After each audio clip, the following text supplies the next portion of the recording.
In my time as a journalist, I wrote many stories. Some criminal cases were gratuitously awful, some hyper-local articles were as dull as ditch water, all part and parcel of life as a local reporter. But some were fascinating and turned the dial just a little bit on history itself. This particular story is one of the latter variety. It concerns a gruesome real-life case that involved Sherlock Holmes author Sir Arthur Conan Doyle and resulted in an official response from the, at the time, UK government Solicitor General, the second most senior legal appointee after the Attorney General. The case was that of George Edalji, who was exonerated of horse-ripping and injuring other animals thanks to real-life detective work by the Sherlock Holmes creator. Edalji was born in 1876, the son of the vicar of the village of Great Wyrley in Staffordshire. He came to national prominence when he was arrested and convicted of injuring animals in 1903. He was initially wrongly convicted of the infamous Wyrley Outrages, a case which revulsed the nation, as a series of slashings of horses, cows and sheep caused a sensation. In October 1903, he was tried and convicted for the 8th attack on a pit pony and sentenced to 7 years with hard labour. Edalji's family had been the victims of a long-running campaign of unsigned poison pen letters and anonymous harassment in 1888 and 1892 to 1895. Further abusive missives alleged he was partially responsible for the outrages, which led to police suspicion falling on him as their prime suspect. Edalji was subsequently released in 1906 after a series of worthies pleaded his case, but he was not pardoned and the police kept him under surveillance. It was at this point that the Sherlock Holmes creator became involved.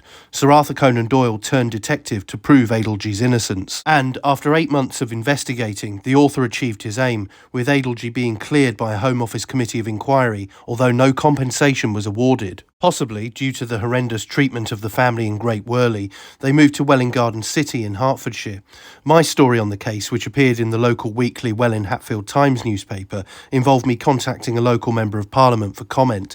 Luckily, that MP was Sir Oliver Heald, who was the Solicitor General at the time in David Cameron's government. This was, in effect, making legal history, with such a legal expert commenting directly on the case and its aftermath. But news of the comments made by Sir Oliver are now literally hidden history. The reference is still listed on the Wikipedia entry for George Edalji, but, for reasons best known to themselves, the newspaper has since deleted the entire statement from the former Solicitor General.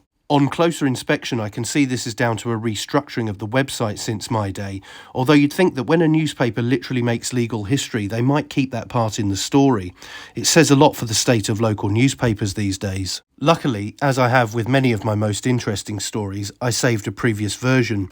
Sir Oliver told me how Edalji's conviction was such a farce that he was convicted of injuring animals which were slashed while he was already in prison. He added it was an important case in its time and led to changes in the criminal justice system. And the MP for North East Hertfordshire speculated that Edalji may have been put in the frame because the family were what he called outsiders to the village, being Asians living in a small society, that of Great Wyrley in Staffordshire. Sir Oliver also said Edalji's father's conversion from Parsi to Christianity and his eventual appointment as the local vicar may have angered parochial traditionalists. Since this information is now no longer available anywhere else, I thought it was important to provide a new outlet for it. To have played a small part in the continuing story of George Edalji and Sir Arthur Conan Doyle is something I was very pleased to do. The Great Wyrley case, like everything associated with Conan Doyle and his famous detective creation, is absolutely fascinating. That's it for this video. Don't forget to like, share and most importantly subscribe. And you can also support the channel on Subscribestar via the link in the description. Thanks for watching.